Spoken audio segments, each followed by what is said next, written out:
Hello, and welcome to the Clean and Renewable Energy Forum for Southern Maryland. We'd like to thank the Sierra Club of Southern Maryland for hosting this tonight. And before we get started, I'd really like to go through a few things for our attendees. First things first, Zoom norms. Of course, you know, we always have the chat box where you can always send messages to correspond with our technical folks, as well as me, your moderator. We also have a function where you can place your questions. Questions tonight will be filtered through. And if in fact we don't get around to answering your questions tonight, we will also develop a list of those questions and responses and post them on our Facebook and our website. There will be poll questions throughout the night, and we would love to get your feedback as we go through this forum tonight. It allows you to stay engaged with us as your panelists and as your moderator, as well as to engage in the discussion on and offline with other attendees. So without further ado, I am Teresa Ball. I will be your moderator for tonight. I am a member of the Sierra Club, a proud member of the Sierra Club, as well as I am a part of the executive committee for the Maryland chapter of Sierra Club. And tonight, before we get started, to all of our individual attendees, please, please, please, in our chat box, tell us where you're calling in from. Let us know what county or city that you live in, and let us know about your experiences around the Sierra Club and the work that we're doing. And I'd like to take a moment to also invite our panelists to introduce themselves tonight. We're going to start with our first panelist, who is Delegate Brian Crosby. Delegate Crosby, if you would, please, by all means, introduce yourself. Thank you so much, Teresa, and I want to thank the Sierra Club and Sonja for joining this evening. My name is Delegate Brian Crosby. I represent Southern St. Mary's County, which, if you are familiar with St. Mary's County, you come over the bridge from Calvert and you make a left, and that's pretty much my entire district. It runs from Lexington Park and Great Mills all the way down to Scotland and St. George's Island on the other peninsula.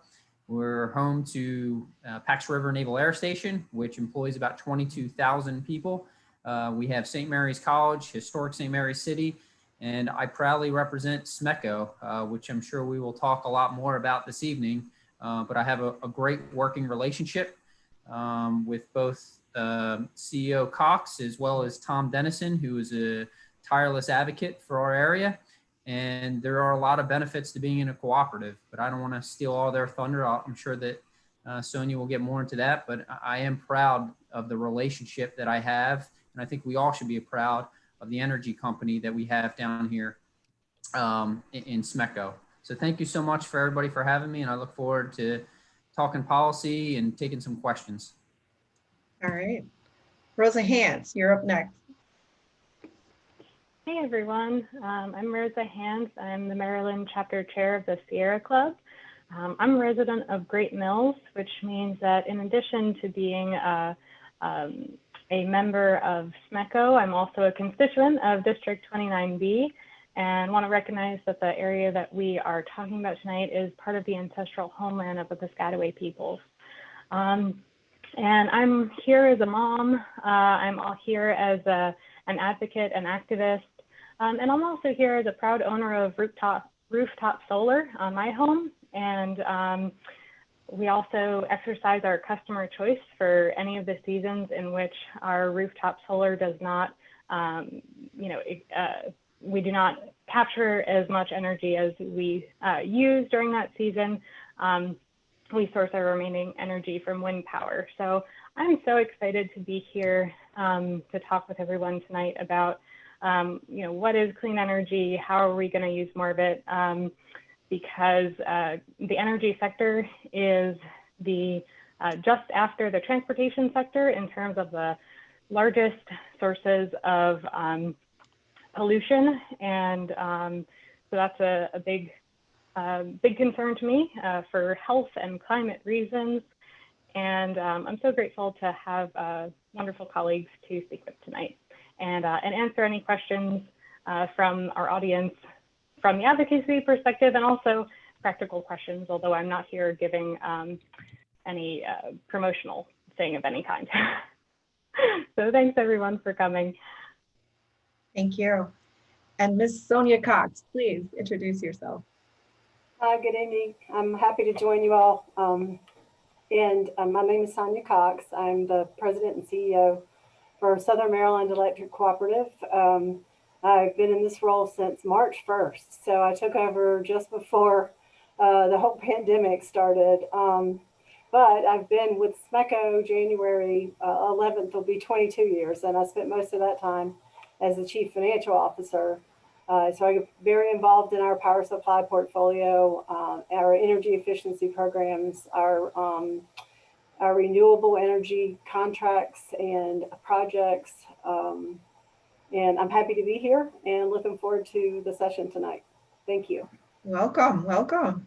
All right, so let's just get right into this conversation. I'm really excited to discuss clean and renewable energy. I'm here to learn tonight, so I'm excited and delighted to have such a distinguished panelist of guests. So let's start with a really foundational question. I'm going to start with what is meant by clean and renewable energy? And Rosa, I'd like for you to start. Sure, thanks, Teresa. So clean and renewable energy is pretty simple and straightforward from my standpoint. Solar is clean and renewable. Wind power is clean and renewable. Geothermal is as well. And there are some forms of small-scale hydropower, small scale, that is considered both clean and renewable. And with all these systems, we want to have battery backup to handle the peaks and valleys of demand on our grid. And I want to be clear because sometimes there's miscommunication or perhaps mismarketing on behalf of some of the dirty fuels out there that natural gas, fracked gas, is not clean, nor is trash incineration renewable. So I just wanted to put that out there. So solar, wind, geothermal, those are our big guys in clean and renewable energy. Did you want to jump in on that definition, Sonja, and give us a little bit of background how you see clean and renewable energy as a supplier? Well, I agree with Rosa as far as solar and wind power go, and also from it's maybe not a renewable perspective, but replaces some of the fossil fuels when you have energy efficiency programs. So we have the Empower Maryland program in Maryland where we're trying to help people reduce their usage. So that reduces some of the fossil fuel usage. So reduces our greenhouse gases and things like that. But yeah, I would see solar and wind power as the two main renewable sources. Can you tell us a little bit more about being an energy supplier and how SMECO operates as an energy supplier of clean and renewable energies versus other energy suppliers? Sure, I'll be happy to talk about SMECO. I love SMECO, so I talk about it all the time. We have about 165,000 members. We are not an investor-owned utility where like Exelon and Duke and Progress, some of the bigger names, they have shareholders as well as customers. And we have members, we refer to as members. So we're owned by our members. So we don't have a shareholder and we don't have a customer. We have a member. And we operate on a not-for-profit basis. So any margin that we have, which is the dollars that are above whatever cost we have, those margins are then allocated back out to our members based upon their usage profile every year. And when we are financially able, we return capital credit refunds and retire some of those capital credits. So we're very different from investor-owned utilities in that perspective. The other investor-owned utilities, the investor-owned utilities in Maryland, like us, have renewable energy mandates from the state. By 2030, we are supposed to be at 50% renewable power. But we've been doing energy efficiency programs long before we were required to do them as a cooperative. So we're trying to provide to our members what our members are asking us to provide for them. So we're very much looking at solar projects. We own a solar facility. We have a long-term power purchase agreement on another solar facility. We built our solar facility in 2011, and it went online April 1st of 2012. That's the one we own. It's about 5.5 megawatts. So we were early in that and pretty proud of it. And we're able to get a grant from the federal government to help defray some of those costs. We have several wind projects that are in Pennsylvania and West Virginia. We don't have any at the moment that are in Maryland. We were recently working on another solar facility, which would have been much bigger at 27.5 megawatts. That we've been working on that since about 2017, but it doesn't look like that one's going to go through at this point. But we continue to look for those opportunities to increase the renewable energy in our portfolio of supply. And it seems like from your perspective as a SMECO, SMECO as a company, as being a not-for-profit organization and member-based, I think I heard in conversation with you previously that you noted that because of that and because of the things that you're able to do within your organization as a nonprofit, you were even able to give your customers, or members rather, reductions in the cost of energy. Was that something that you shared with me not too long ago? You said there was a rate reduction? Yes, we've actually had 2 of those this year on our commodity side, or on the energy side itself, not the distribution side. We talked about that as well, having 2 different parts to our rate. So we had our first standard offer service decrease go in effect on May 1st of this year. And then we just filed we are regulated by the Public Service Commission, so we still have to have all of our rates approved by them. So we filed a second case to reduce our standard offer service costs. We filed on September 30th, and hopefully with their approval, those new rates will go into effect on December 1st. So it'll be a total of an 11.3% decrease in 2020 on our standard offer service rates. That's impressive. That's impressive. I'm a member, so. Well, good. Yeah. Delegate Crosby, did Proud. you jump in on there? Rosa, did you want to jump in? Yeah, no, I think I'd like to back Sonja up. I mean, obviously she highlighted some of the things that SMECO does, and we can't go into all the great things that they do as a company, but just to even talk about the rate decreases with the PSC. I mean, that is a rarity in and of itself, and it sure as heck is a rarity right now amongst the pandemic. And SMECO really needs to be commended for that.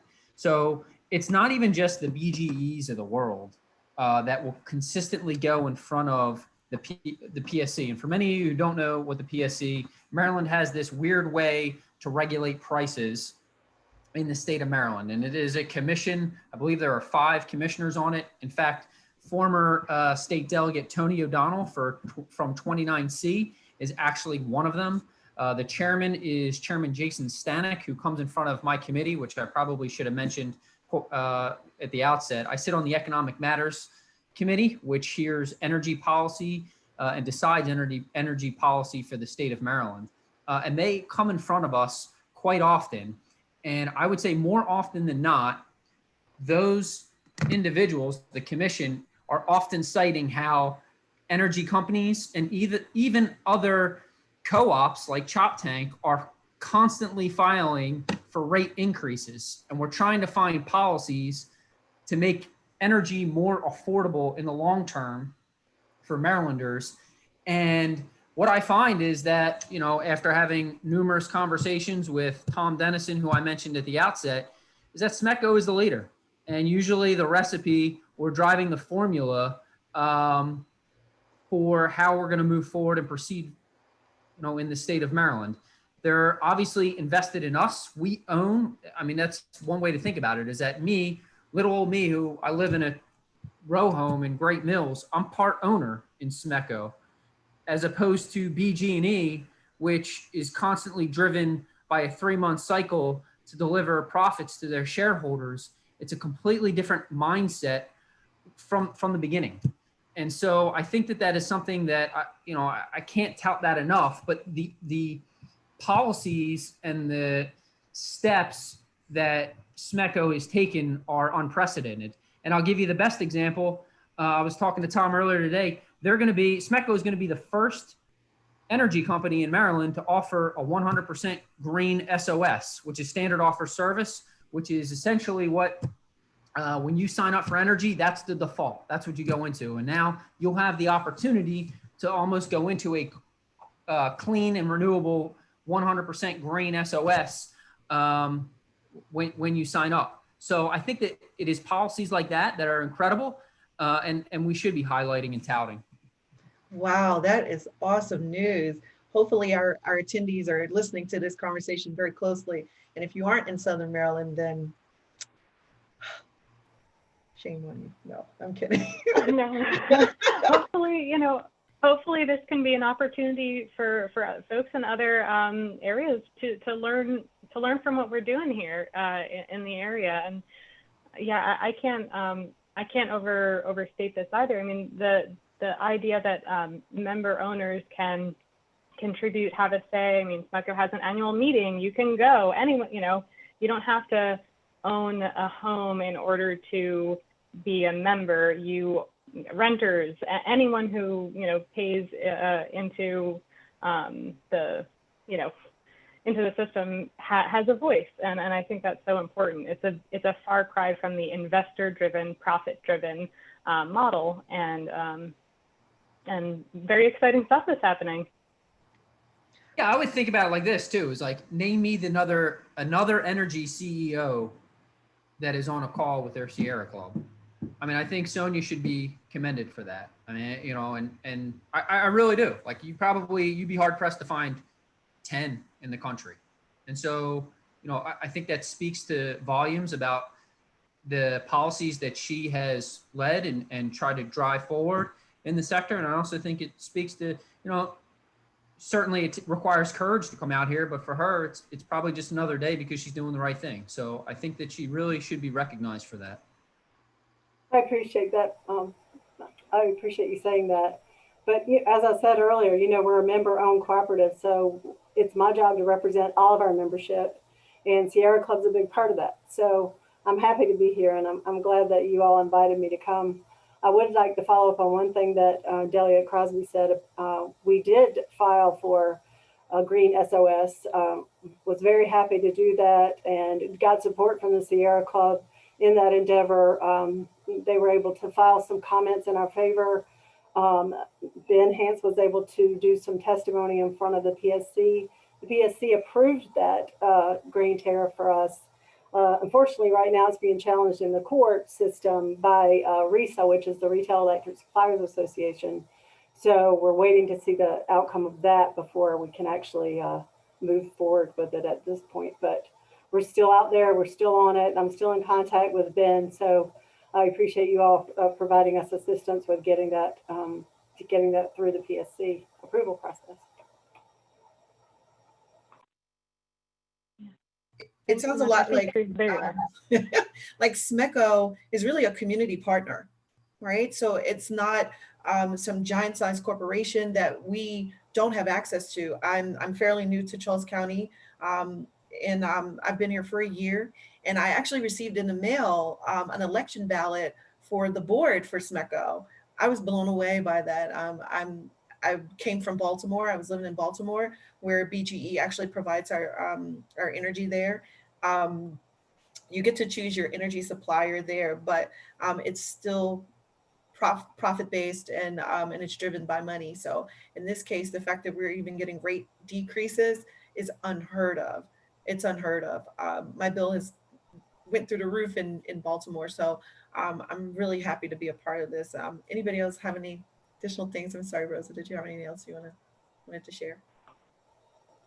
Go ahead, go with the next question. I feel like there's a clear question about the economy, how all this is related to economy.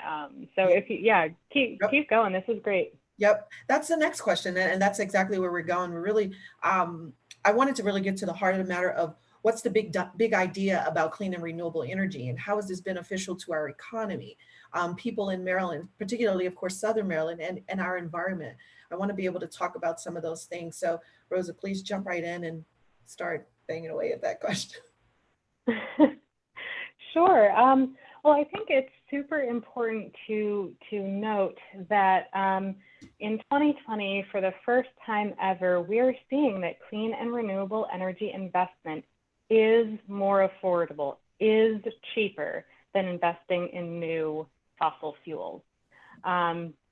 We've seen this in like a bunch of different ways. There's been a bunch of different studies on this year, you know, and one of the things that I thought would be like a good example, being that we're talking about different leaders in this field of clean and renewable energy, is out in Salisbury, Maryland.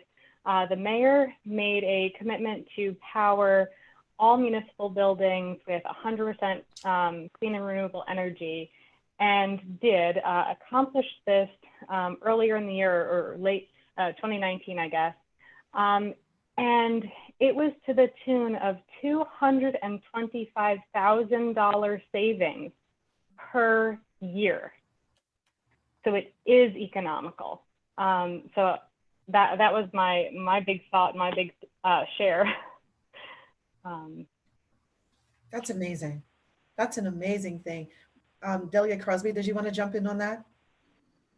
Yeah, so I definitely think that, well, I guess the best way to think about it, right, is the wealthiest 10% of the world's population consumes about 20 times as much energy, I think, as the poorest 10% of the world's population. So, you know, energy is a large sector of our economy when you think about it, and it's probably second to healthcare in the big scheme of things. In 2018, my very first term, or 2019, my first term, we passed the Clean Energy Jobs Act, CEJA for short. And essentially what CEJA did was it required that 50% of Maryland's energy come from clean and renewable sources in Maryland. And the biggest bump there was solar went from about 7%, I believe it was 7%, up to 14.5% by 2030. So that is an extraordinarily aggressive timeline. And we are on pace to meet that as a state right now. But additionally, by 2030, the bill that passed also looked at a way to find how do we become 100% clean and renewable energy by 2040 in the state of Maryland. And I think that there are a couple ideas out there that come to mind. The first, and probably the biggest, and maybe even a squandered opportunity in the state, is that of wind. So many people have heard of the offshore wind program that is out on the Eastern Shore. I won't go too much into detail, but the Eastern Shore delegation and many cities on the Eastern Shore have fought it tooth and nail, saying it's going to ruin water or view shed of the water. The agreement, I believe the last I saw, was that these wind turbines will be located approximately 17 miles off of the coast. So, I mean, I'm not that spun up on geometry. It's probably been since my junior year of high school since I took it, but that's pretty far off. I can't imagine that's ruin anybody's view shed, but I would flip the script and say, for young people like me, bring them in closer. I mean, I know nobody over there would probably want to hear that, but it's true. And you would probably benefit not just from generating those jobs that go into manufacturing those wind turbines, but additionally, you would have runoff economy, because people like me, I would pay $100 to go on a tour to check that out on a boat. And I think that would be something that is extraordinarily cool. The other thing that would have came along with that big program is Maryland, because it's located on I-95 and is kind of the bridge between, you know, the northeastern states and the mid-Atlantic, and it's just conveniently located on that 95 corridor. It was an opportunity to bring industry here, which would bring skilled jobs and manufacture the wind turbines right here in Maryland. But because we've gone through so much legislation and hiccups trying to fight getting the wind turbines even up, most of these states, or most of our surrounding states, have beat us to the punch, such as New Jersey or Virginia. And so those projects are actually going there along with the manufacturing job, which benefits the runoff. So, in Maryland, when I think about clean renewable energy, you got to put it in perspective of the fact that we are a small state. There's only about 6.1 million of us. I don't know what the next census is. Maybe we go to 6.3, but we are much smaller than the Virginias, the Pennsylvanias, the New Jerseys, the New Yorks. So if we're going to do something, we have to be aggressive and we have to do it early so we get out in front of the economy and we lure those jobs and make the linchpin here. An interesting proposal that is coming forward this session will be surrounding geothermal. So more or less, as I just stated with CEJA, there's a 14.5% solar rec carve out, meaning 14.5% of the overall clean renewable energy or of the overall energy portfolio has to be solar. Wow. This bill that is going to come forward would make a similar carve out for geothermal. And so geothermal would have something similar. I don't know if it would be 14.5%. That's quite large, but it could be in the realm of 5 to 7%. And it's in its infancy stages, but the goal is essentially get more in-state geothermal, which will reduce greenhouse gases, and it also reduces the peak load. And then, in essence, you would see probably us reduce the timeline to get completely off of coal. And in doing so, I know that the sponsor of the bill is working with unions to ensure that those union jobs transition from the coal plants over to the geothermal, and those individuals have a soft landing and the economy continues to go. And then the last thing I would say is, there are plenty of bills that surround battery storage. And I've done a lot of research on this myself. It seems like Tesla is more focused on the car angle, and certainly they're trying to get into some of the larger battery storage for the loads that we're looking at. But if we could somehow crack the code at making Maryland the hub for manufacturing battery and owning that technology here, I think that would put us in a very unique position in the overall energy market.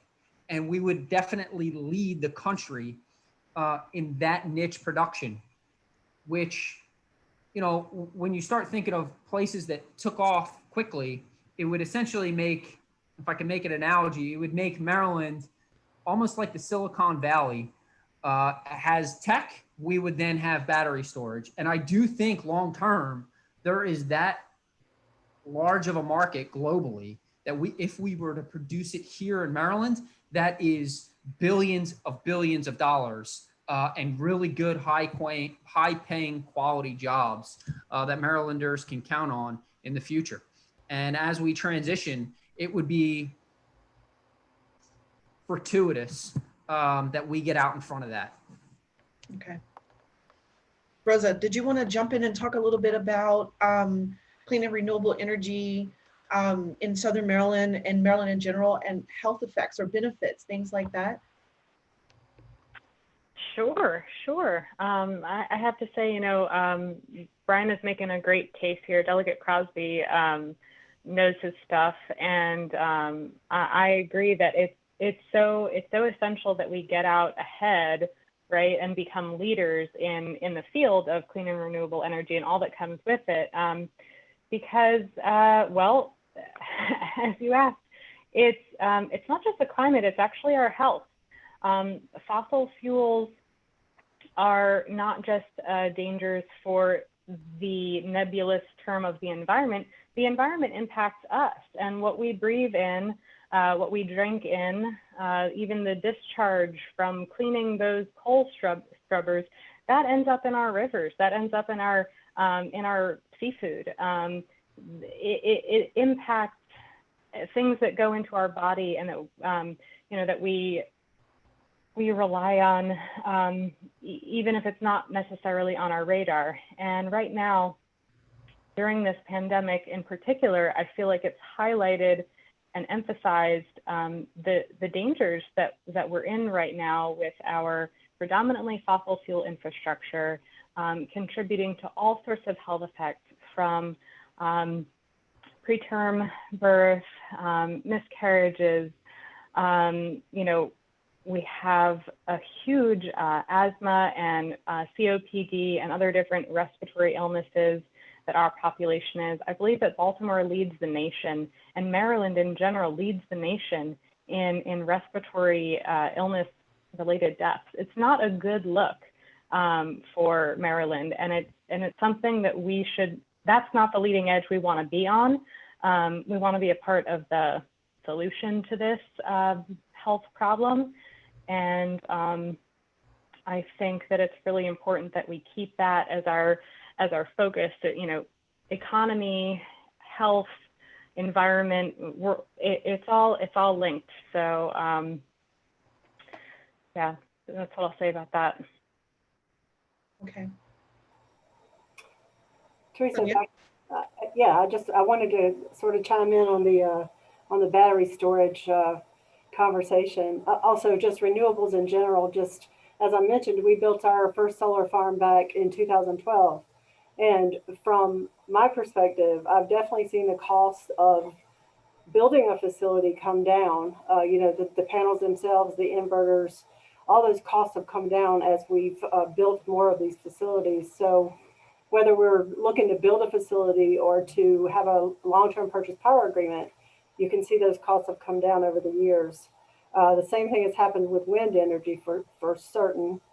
One thing that I'm really excited about is battery storage and the potentials there, not only for like pairing with solar, but for microgrids, for example, for maybe, if maybe not necessarily for SMECO, but for other places where you have like islands where people live, where it's hard to get to and put service back after a storm. You could do a microgrid with battery storage. And just looking at our distribution infrastructure overall, battery storage is a possibility in some cases to defer costs of distribution upgrades, where you could put a battery storage unit maybe in a substation. But I think there's potential there for sure, and I see as the battery storage technology gets more and more perfected, see those costs come down as well. So I see the benefit in the economy for that, as Delegate Crosby talked about. Also, we talked the last time we talked about electric vehicles. The electric vehicles are going to become more and more of the norm. And California's already, I can't remember what year, but they've already said that all new vehicles sold in California will have to be, non-combustion engine vehicles or electric vehicles. So I see some opportunities there, not only for more clean and renewable energy, but for job creation and those types of things, and help in the economy as well. Yeah, absolutely. I'm so glad you brought that up, and I think much to Brian's point also that he was making earlier, when we talk about a transition, we talk about justice for communities who have been impacted by pollution and by the fossil fuel industry for so long, and who disproportionately are minority communities. And there's no better sounding reply to, well, what happens after a coal plant, for example, is shut down, then we have alternatives. We have things that are sustainable. We have things that will provide good jobs. There is a transition that will work for all of our community members, and particularly those who have been burdened by the health impacts and the systemic oppression here, who haven't had access to decide, hey, do I want a coal plant in my backyard? Probably not. That there's something new that we're looking forward to. And so these different clean and renewable options provide a place for us to go. So to follow up on what CEO Cox had said, regarding, and I think actually Rosa mentioned it as well, or maybe I read it in the comments about bus fleet and electric vehicles. So Mark Corman passed a bill last year to electrify or begin a transition to electrify the entire state bus fleet. And Delegate Fraser Hidalgo, both of those delegates are from Montgomery County. He put in a bill, I believe it was to electrify the school bus fleet of Montgomery County. And then in addition to that, Delegate Corman also passed a Transportation Carbon Fund Act, which sets aside a pot of money to help with that transition. So that way the entire state moves towards an electric vehicle fleet. I think that is worth noting. Additionally, Rosa had brought up twice now, and I think it's a great point. I should probably jump in here at some point in time, about Maryland's lung issues and health concerns. And a lot of this conversation has focused on the trash incineration being in the Tier 1 REC in the state of Maryland. So for many of you who don't know, there's two major waste incineration plants. One is Covanta, which is in, I believe it's Dickinson, which is Montgomery County. The other one is Wheelabrator, which is in South Baltimore, right off 95. I believe you can see it. Both of those locations get, from what we can ascertain, and it's tough to get the numbers, which, believe it or not, it's just frustrating. I'll just leave it at that. They get about $3 million total, $1.5 million, $3 million a year in tax subsidies, which is our money, to basically burn trash. There is a valid health argument, and certainly there are countless studies that look into the asthma rates from the air pollutants. There seems to be an increase in preterm births, cancer of the blood and lung, which result into higher emergency room visits in those areas for heart and lung issues when you compare them to other regions that are similar. And each year it won't come from me because it's not my district, but there has been a bill from Baltimore City to remove waste incineration from the Tier 1 REC. I am on record as saying that I fully support it. We've never actually taken a vote on it, or if we did, I'm fairly confident I voted yes, but I don't think that has happened. And the way that I view it is, when I talk to many constituents, is why should our ratepayers subsidize Baltimore, ratepayers? That doesn't make any sense to me. Why would we give them a handout for something that frankly isn't clean and renewable? And frankly, that company doesn't need.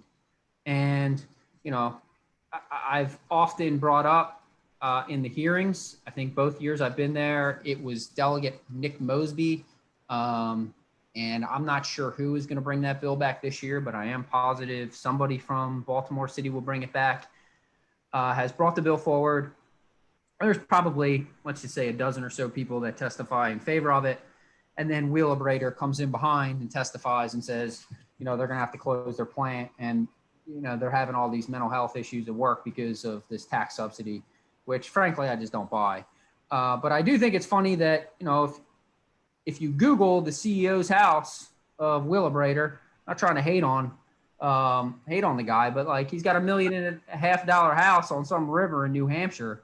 And I just think it's kind of ironic and funny that Maryland ratepayers are paying about $1.5 million to some dude that's not even in the state.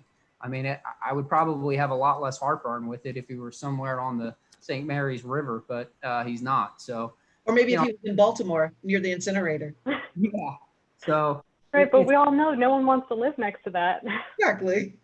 So, I expect it to come forward again, but again, I don't have any information. That bill is not out. The bills are all still in drafting, so they're all still classified. But I would expect to see that again, and probably from Delegate Clippinger, Learman, or Lewis, because it's their district, I believe. So that's kind of who I would think would do it. That's good stuff.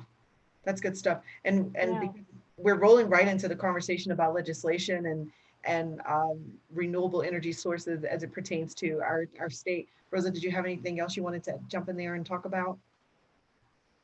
I feel like I feel like a lot has been said. I am thinking a little bit because our conversation has given a bunch of different examples in a bunch of different locations, right? Some in Maryland, some without.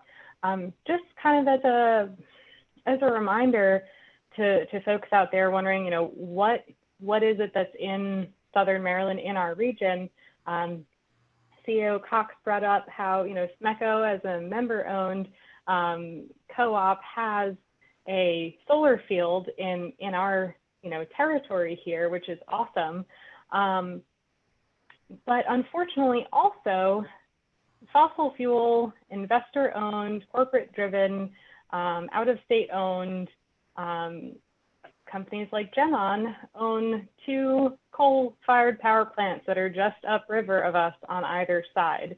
On the Patuxent River, there's Chalk Point, which is just over the border into Prince George's County, and Morgantown on the Potomac River, again, flowing down all of Southern Maryland that we call home here. So the existential and health-causing threats of fossil fuel infrastructure are not just ideas, they are our neighbors. They are here in our area. So I just wanted to kind of name that and ensure that as we're talking about a transition, that we're naming things that are happening in our community that we need to move away from because we have alternatives, and there's a lot of good venues, energy, and legislation, and also once that legislation happens, like for example the Clean Energy Jobs Act, now it's time to get local about it, and let's roll up our sleeves and see what we can do once that legislation happens. We have these great targets. Delegate Crosby shares that we think we're on target to meet it, but that doesn't happen through inaction. That happens through commitments, through action. So that's Yeah, I would say a couple of things. First off, from a much larger and broader perspective, that I think coal is on its way out, not just for the clean renewable energy move, but just it's not economical anymore. And it's slowly being phased out. And I think we just saw 2 coal plants get closed recently, which brings me to an important piece of legislation that was last year. It was Chair Kumar Barve, which would have set up a transition plan for the individuals or the workers of the coal plants. And the unions and the workers came in and basically said, no, we don't want it. You're asking us to sign our death certificate. We're like, well, we're just doing the math here. You should probably take this deal. And they didn't. And now it's closed and those workers don't have a transition plan. So I certainly am, sympathetic to the workers of these plants in the fact that we need to set up some sort of transition fund where these workers can become retrained, and that way they have a small or less of a harsh landing and can be retrained and repurposed and rejoin the workforce in some other way, shape, or form.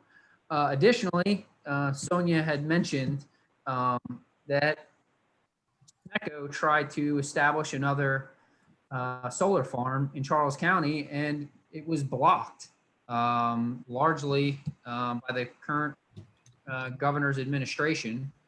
And, I think the other program that she talked about, which now they're being sued over ridiculously, is setting up the 100% green SOS for customers. So I do think that they are good programs that are local and statewide, really, that we're trying to enact to get ourselves away from coal and onto green, clean and renewable resources and try to get ourselves and our economy and frankly our health into the 21st century and starting to think a little bit more forward than trying to revive an industry that's dying off. So the industry itself is also phasing out of the use of fossil fuels, especially coal. So it's not just being driven by environmental activists. It sounds like there's more behind this. There's economics for the individual industries, the fossil fuel industry in terms of coal. There's no way to really make coal clean. We know that now, right? We remember back in those days where we were like, oh, clean coal, clean coal. So, but the cost of coal and just economically speaking, there's going to be a transition. So I think that that's another point that I'd like to talk more about, because as we transition out of coal and the use of coal and burning fossil fuels, this is a revolution. There's an entire industry that's budding around clean and renewable energies from what I'm hearing in this conversation, that this transition is a huge leap into the future. This is not just the United States as well. I've seen some of our guests who are typing in the chat box. This is worldwide. We're seeing things happen in Europe. Some of the articles that I've been reading about what's happening in New Zealand and Paris and some of those more greener economies like some of the Netherlands and those areas. So I want to talk more about what the state is doing or has done around clean and renewable energies, and in terms of jobs and those kinds of pieces of legislation that's come out, or I know you've talked about some of those, but pieces of legislation that maybe has already passed or what's to come from your perspective. Well, I think that, when we talk about what has passed, I really think CEJA is the monumental piece of legislation that was passed in 2019. And that pretty much sets up your incentives to getting to 100% renewable or 50% renewable by 2030. I think if you're looking forward, and we probably have a little bit of time, not too much though, and on the horizon is figuring out, all right, what is the study that CEJA will produce? What is that going to look like for 100% portfolio, one? And then the second is how do we get there and implement that? And that will be another piece of legislation that's probably, on the brink. Certainly, we've put a backstop on ourselves if we want to continue the current plan of 2030. It has to be, so you figure the 2029 session, it would have to be passed. But I'm pretty confident that it would happen earlier than that, just because that is going to require a lot of planning from a lot of people to make that a reality. And it's going to have to probably start a little earlier than we anticipate. Additionally, I think that when you start talking about how do you get to clean and renewable energy, what is never discussed is subsidies. So, I think when you look at the United States on a global scale right now, the first thing I think that needs to happen, and maybe I'm biased on this, but we have to regain our world footing, or our stand in the world, and that would start in many ways by rejoining the Paris Climate Agreement and partnering with with our allies and other countries abroad in pushing towards a cleaner, greener fleet across the globe.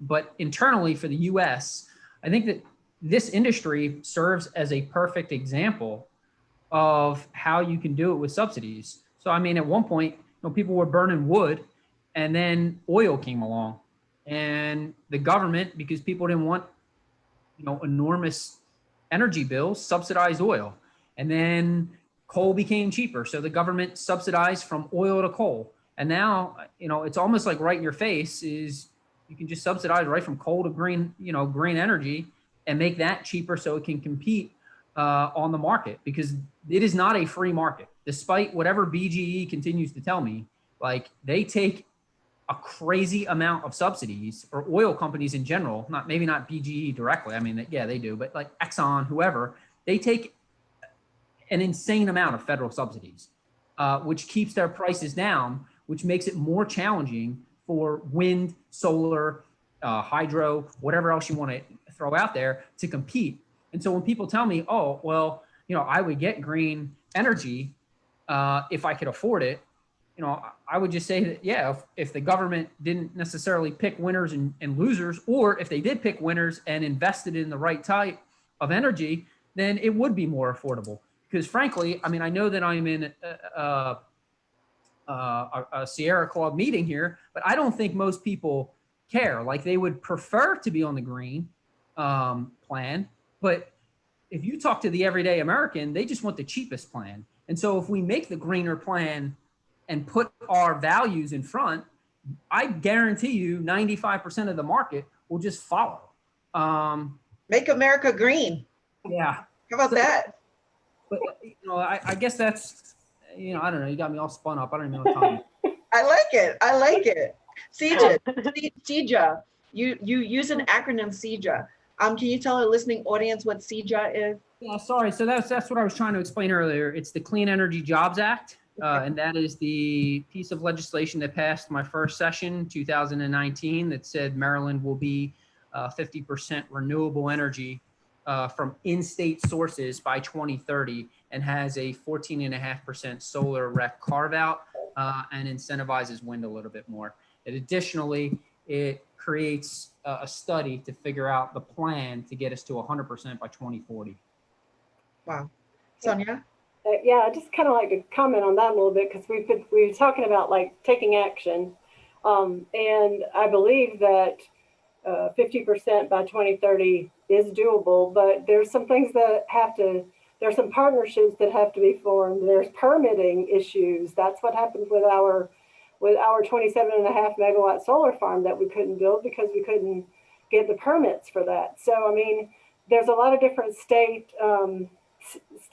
offices that issue permits or issue certificates of public convenience and necessity by the PSC. So if we want to do all this in Maryland, we have to come together to figure out a way to get things permitted, get things built, and make this happen, because it's not going to happen if we can't all work together and agree on a common plan to move forward. So that's just, some of my frustration from the past with trying to get things permitted.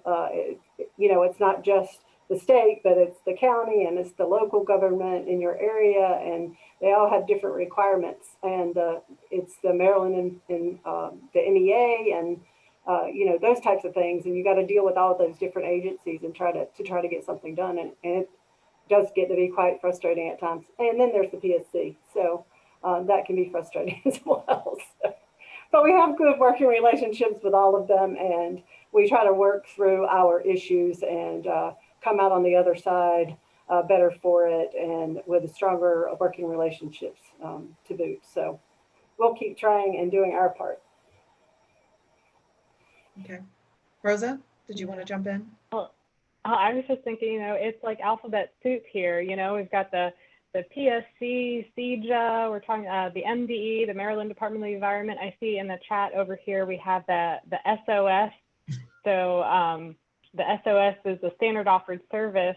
But maybe Sonja, you could explain that term. And I think there was another one thrown around earlier, the REC.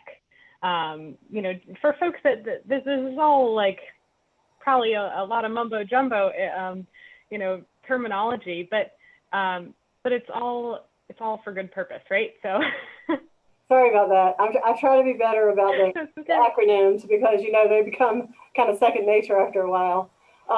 So many years ago, when I was still a young person, when you got your electric bill, it was just kind of, okay, you use this many kilowatt hours and this is what you pay.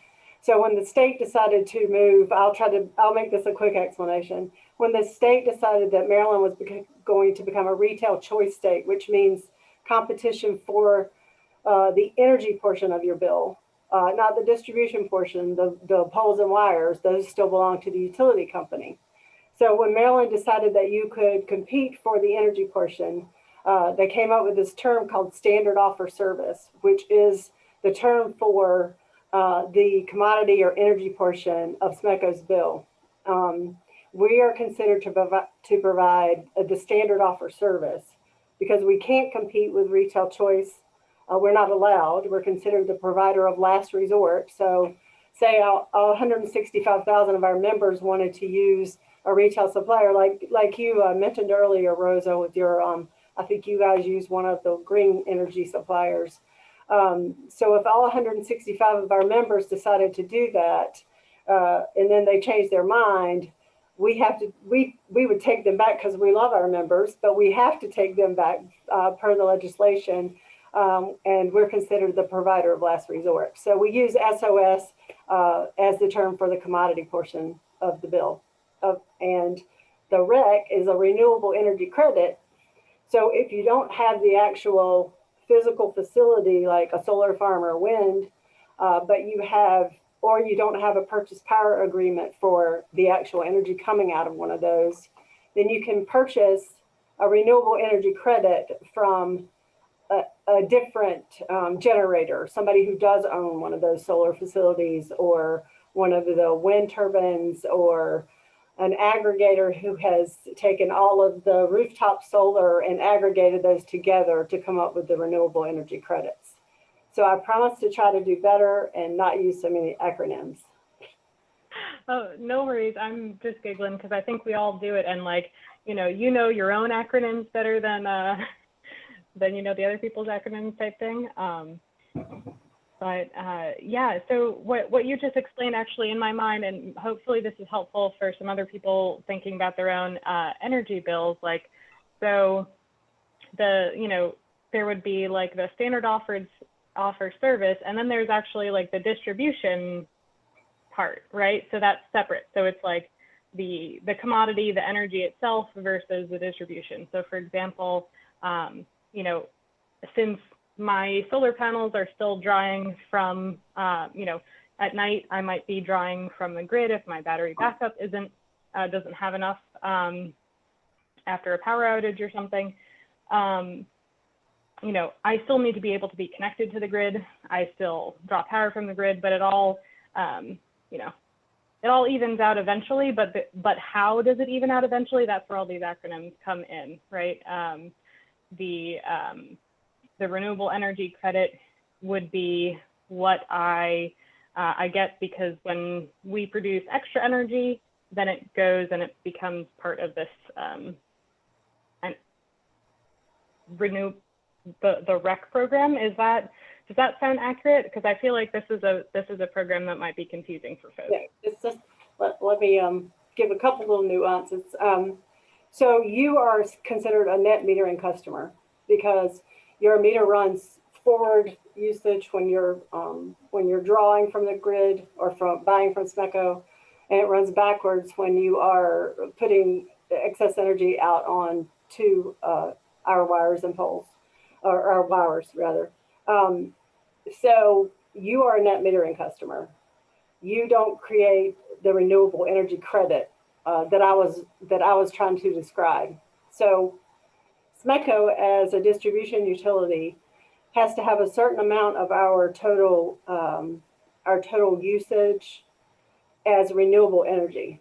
So if we don't have enough, if we don't generate enough of that renewable energy from all of our wind facilities, our one solar contract, and our solar facility, then we're going to be short on our requirement for the state, and we're going to have to go out and purchase a renewable energy credit from a generator who does have extra. I don't know if that helps or not. No, that does help. I just, it's one of those things where when you purchase solar panels, that you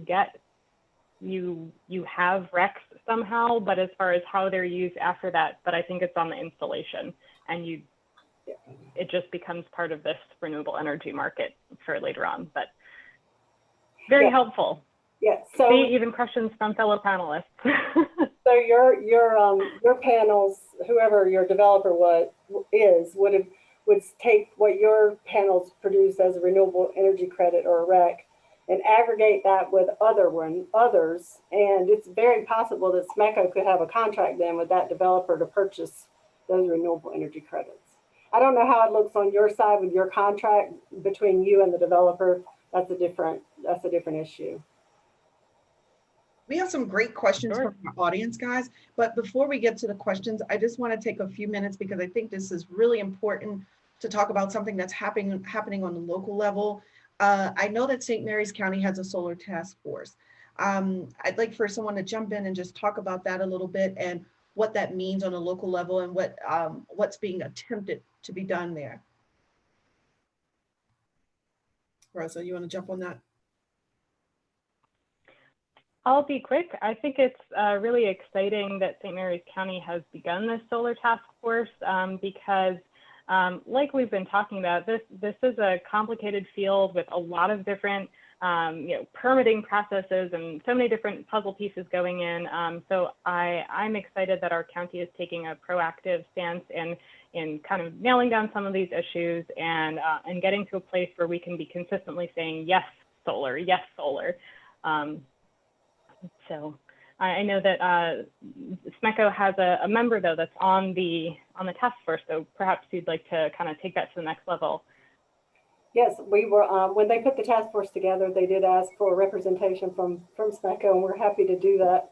So Jeff Shaw is our VP or Vice President of Distributed Energy and Sustainability.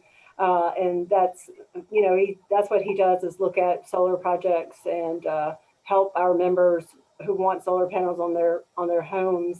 So he is our representative on the St. Mary's County Commissioners Solar Task Force.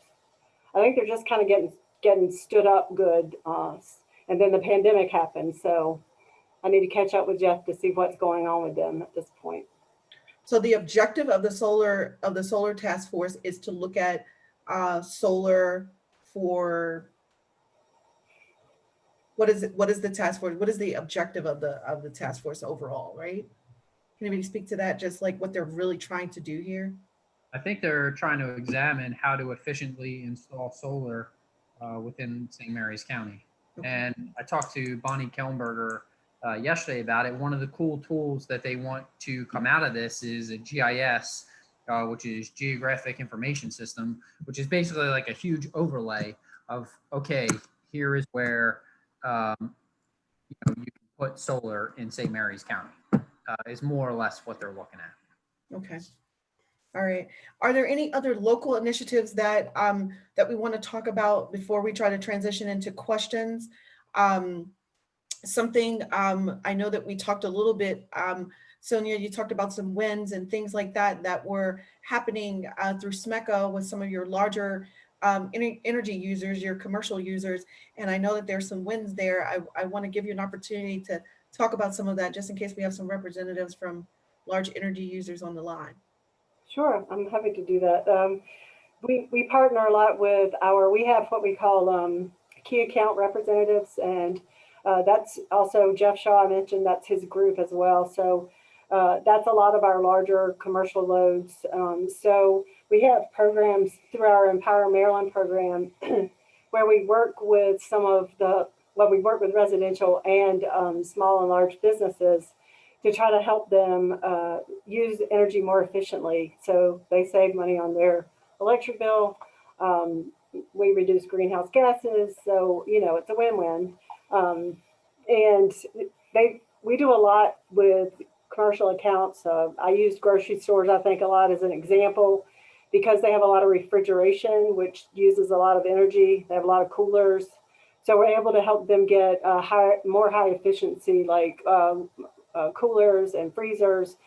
If you go into like some grocery stores, you'll walk past their freezers and a light will come on inside. So, it doesn't stay on all the time. It just comes on when you walk past. So those types of things. We help them with lighting programs so that they move more from fluorescent and other types of lighting into LEDs because those are more energy efficient.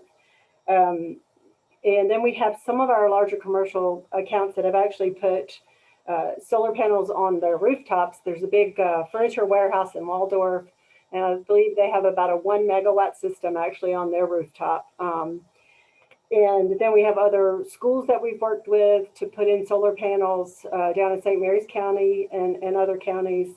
And then, in some of the parking lots, like the one I think about because I was a Washington football team fan. You would go to the stadium and they have solar panels in their parking area. So there's some of those going on as well. And then, I already mentioned that, we kind of, we walk the talk the walk, however that terminology goes, but we're updating our facility down in Leonardtown, and we're going to have some solar panels there out front of the building. And just, we're trying to work with our larger accounts to be able to help them become more energy efficient. We have our engineering operation and construction facility here is the LEED certified facility. The facility in Leonardtown, we've already filed the application for that, and it'll be a LEED certified facility as well. And I know you're going to ask me what that stands for: Leadership in Energy and Environmental Design. So we have a lot of things in our own facilities where we're trying to reduce our usage and our footprint as well. So I think, let me see if I have any other notes, but we do have free energy audits for our residential customers. So if you want us to come over and look to see if you have leakage, or if we can help you with lighting or more energy efficient windows and things like that, we'll come and do a free energy audit for you. I talked a little bit about our electric vehicles. I don't know if I talked about the program itself, but we have been given authorization by the Maryland Public Service Commission to put in 60 electric vehicle charging stations over the next 3 years.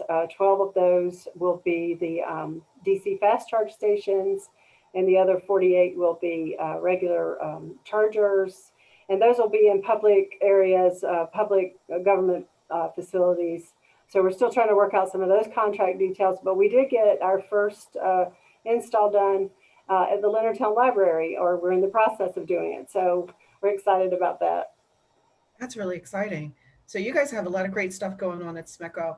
I have a question from the audience, and I think that this question would be most suited for you, Sonja. And the question is from JK. And he says, one thought about our house. There is enough nearly south-facing roof for over 20 kilowatts of solar panels, way more than we can use. Would utilities be interested in using the excess capacity of similar homes? If that's in the state of Maryland and your home, you can install up to enough solar panels to produce up to 200% of your normal usage. And then the utility in Maryland buys the excess back. You get a credit from month to month until April. And then if you have a credit still left on your bill in April, then we refund that credit to you. But the Maryland Public Service Commission has said that a homeowner like Jay, I think you said Jay. Yes. A homeowner like Jay can size his solar array to provide up to 200% of his usage. So, and then the utility does buy that back. That's I awesome. don't know how it works in any other state, but that's the way it works here. And Jay is here in Maryland. I believe he is in Southern Maryland over in St. Mary's County. Okay. Okay. So switching a little bit to talk a little bit more about options around renewable energy sources and the different things that are happening in other countries. We were talking about wind, and there was a suggestion from Linda Wiley. There are other choices for passive wind. For example, the wind trees in Paris. So I'm not sure if anybody's seen those wind trees. They really look like it's a wind turbine, but it looks like a tree with little small turbines on there. Has that been something that we've considered for the state of Maryland in our projects here in Maryland, Delegate Crosby? I am Googling as you're asking me this question. I've never seen these things, so they look pretty cool. They're really cool. I would think that this is probably something that a developer or a larger project could incorporate. And the first thing that comes to mind, at least on some of these Google images, would be, if a college built a new building, you could somehow incorporate these on college campuses. They look pretty cool. But I I don't know if there's any incentives or incentive programs that I've seen on this, but yeah, it's kind of a unique idea. I think it's a really cool idea. And it seems like some of those things that are happening in other countries, we're seeing those things come over into the States. And I'm really happy that we're making this huge transition and we're taking part in this revolution, especially in Maryland. That's good to hear. Rosa, did you want to jump in? Oh, I was just gonna give a congrats and shout out to Linda for asking a question that I got a delegate Googling. So yeah. She asked another really This is good super question. cool. Go She for asked it. another really good question, which I think is most appropriate in this environment. She said, can there be a retraining program for former employees of coal plants? Then we close them? Delegate Crosby. Trying to find my mouse. Yes, there could. But the reality is that if this legislation is going to pass, those workers are going to have to come to the table and not fight it. And that's exactly what we saw last session, is that we were lined up and had a fund for workers, you know, to have a softer landing. And we were going to set aside quite a bit of money to make sure that they were retrained. And, you know, they fought it tooth and nail, not just the companies, but the actual employees themselves. So I think there's going to probably be some reluctance from legislators to bring those types of bills forward, because it's, you know, you have to have somebody at the table sitting with you. You can't just be by yourself and then everybody else in the world is opposing it. But I think that there are many people, myself included, that are amenable to the idea.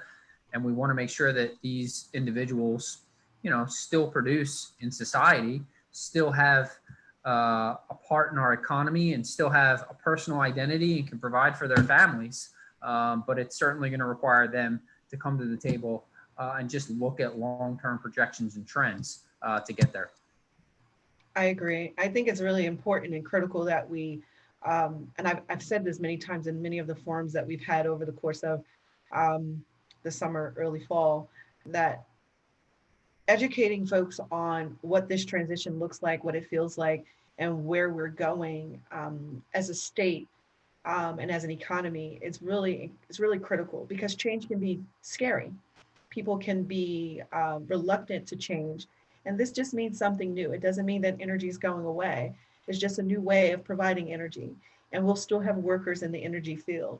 We'll always have people who need to man the wheel and manage and provide maintenance and other kinds of resources. How we do that, it's just going to look different. So educating folks on that, I think, is going to be really critical. While we're making decisions, we can try to share more information with folks. I want to move to another question. This is a very interesting question. And again, it's for you, Delegate Crosby. This, this one is from Ms. Linda Wiley once more. She says here, my delegate is Mark Fisher, who moves away from renewables. He has a huge area of Calvert County.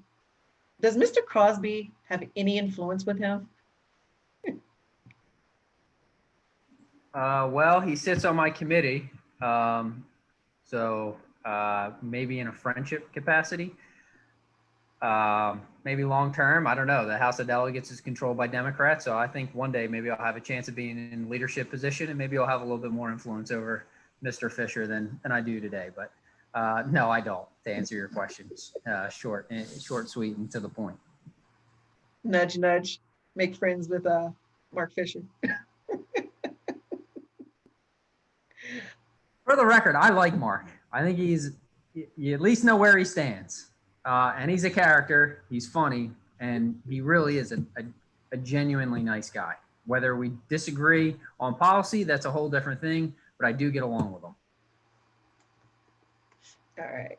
So this is a question from an anonymous person, and this is our last question of the evening. The last question is to Sonja about SMECO. So the question is, SMECO chose not to be a part of the pilot program, locking Southern Maryland out of community solar.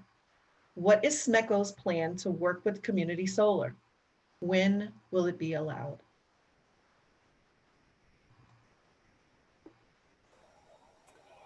Well, the community solar pilot program came to be a few years back. I don't remember exactly how many years ago.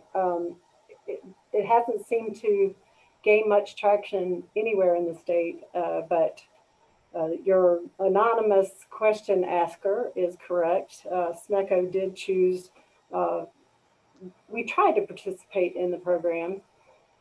We had some disagreements with some legal terminology disagreements with the PSC and how community solar was to be priced.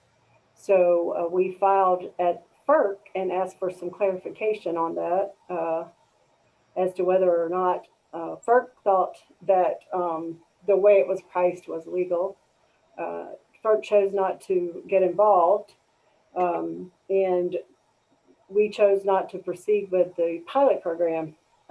That doesn't mean that it's out of the question completely, and we would like to be, we would like to at some point revisit that, and we just don't think that it's fair for SMECO's customers who aren't participating in the community solar program, who have to pay for use of the wires that transmit the energy and distribute the energy, to have to subsidize people who choose to buy solar panels in a community solar farm, and then SMECO has to pay full retail rates for the energy that's produced from that community solar farm. Not wholesale rates or not rates to replace the energy, but full retail rates. So our other customers and our members, as I mentioned to you all the other night, you know, we're trying to balance between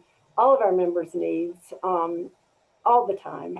So when we find something that we think is not fair to certain part of our membership, then, you know, we make those concerns known and try to work through them. In this case, we weren't able to work through those with the Public Service Commission, so we didn't participate in the pilot. I can't answer the part about when it'll be available because that is still an unknown at this point. Okay.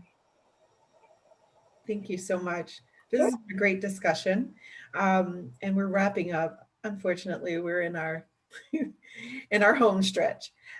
So I wanted to take a moment, as always with all of our forums, we wrap up by asking folks to get involved and asking our panelists to suggest ways to our audience how they can get involved.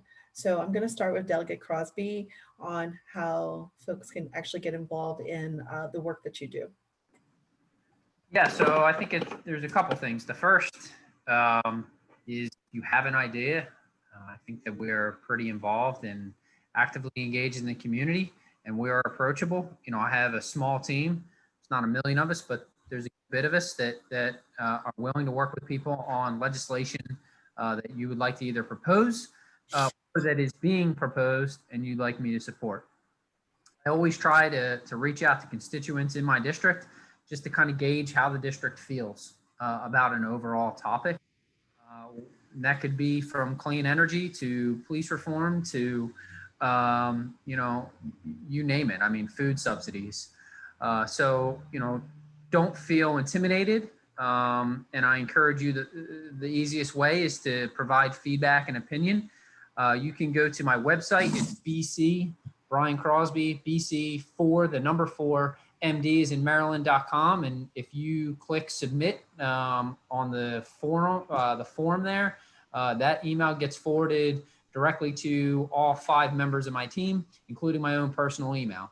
So we do get your email. We do read it. So if you have feedback or a policy idea, please provide it. The second thing I would just say is whether it's my bill or somebody else's, continue to advocate. And you can advocate in Annapolis, not just to me as your legislator, but to other legislators, because in the end, it comes down to votes. And sometimes, you know, if you feel like, all right, well, I live in Calvert County and I have a different delegate than me, then maybe you know 3 or 4 other family members or friends that live in different delegates districts that you can persuade to contact their local delegate that may be on the fence or more favorable to your position. And then the last thing I would just say is, you know, in less than 2 weeks now, we have an election, and every election has consequences. And on each and every ballot, there is a choice in values. And I firmly believe that. And so I know that this is the Sierra Club, and the #1 objective of the Sierra Club is to push for 100% clean renewable energy.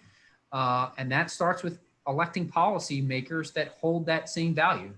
And, you know, frankly, a presidential candidate that reflects the same values that you have on a global stage.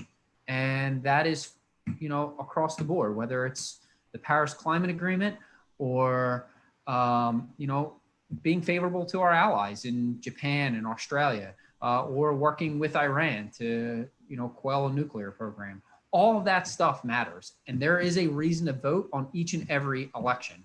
I get frustrated when I hear politicians say like, oh, this is the most important election ever. Like, I just don't believe that. They're all equally as important, because if you don't get the person you think represents you the best in 4 years, a lot of damage can be done. And I assure you that for the next 25 years, you're going to have 3 Supreme Court justices that probably don't reflect your values. So each and every time that, you know, you have the opportunity to vote, whether it is on the federal level, the local level, or supporting SMECO and their boards or their elections on their board, they all matter. Do your homework, and I encourage everybody, you know, get to the polls and vote and have a plan to vote, because that you're more likely to vote when you have a plan than when you're not. So I really appreciate you guys all having me here this evening. Sonja, I think the world of you. You're an incredible leader in Southern Maryland. Rosa, the same here, and I know you're one of my district mates, and I appreciate, you know, the opportunity to represent you. And Teresa, thank you so much for asking me. Of course. Rosa? Well, thanks so much. I'm excited and invigorated by the enthusiasm of my colleagues, as well as the attendees who have had so many interesting paths for this conversation to take. And one of the things that I hope we can kind of conclude with here tonight is thinking about how are we going to take action after this event. And Delegate Crosby made a wonderful case for voting, so I'll let his point fly on that. Go and vote and make a plan to vote. But in terms of what happens after the election, right? The rush is over, whatever happens, happens. We have to be prepared to continue taking local and state level action, no matter who's in the White House. The White House is not the only office, and you know, we want to vote to make sure that fossil fuels is not getting the top dollar and all of our subsidies in the future. But on a very super local level, we can ask our local municipalities, our mayors, you know, our local elected, hyper-local elected officials to make commitments to go ready for and get ready for 100. Just like they did out in Salisbury, Maryland, if each local government entity decided to source their power, or as much of it as they can, you know, make that commitment to get on the renewable energy train, and take those active local steps, and that will push us towards meeting our goals or exceeding our goals. I encourage folks who are listening to get involved in the Ready for 100 campaign, and there'll be more info out on our website shortly. And whether you have time to dedicate to webinars like this, perhaps you'd like to volunteer and become involved in various committees. And if you'd like to become a member, if you're not already, and volunteer, that's wonderful. And if you have any resources that you're able to give, whether that's time, money, experience, or whatever, we would be really happy to have it. So thank you all for coming, and I'm really pleased to be here with SMECO and the delegation. It's quite an honor. So thank you. Thank you. And Sonja, I wanted to give you an opportunity to give some closing words and to let folks know how they can get involved with the work and the things that you guys are doing at SMECO. Sure, thank you. I wanted to say thank you again for inviting me here to participate on the panel with Delegate Crosby and Rosa, and it's been really nice conversation. And Teresa, it was nice meeting you as well. We have a lot of, I believe you are putting some of the links to some of the things that we have on our website where we help our members. There's a solar panel estimator tool out there that's really good. So you just go put your address in and it'll tell you how many panels your house will hold, whether or not you have what your shading coefficient is, and different things like that that can help our members decide whether or not they want to move forward with solar panel array. I mentioned already the Empower Maryland programs where we help our members become more energy efficient, and our demand response programs, the same thing where we can shave the peak, reducing our energy, the free energy audits, special programs and incentives for our commercial accounts. And again, I'm really proud of our electric vehicle program. So I'm hoping we can grow that in the future and move down to, the residential level with installing electric vehicle chargers. So it's really been a pleasure to be here with you all. I enjoyed the conversation very much, and I look forward to having more conversations with you. Thank you. Thank you. Thank you. Thank you, everyone, for joining us. This has been a great conversation. I'm really, really excited about this conversation. I learned so much tonight. I want to thank all of our guests.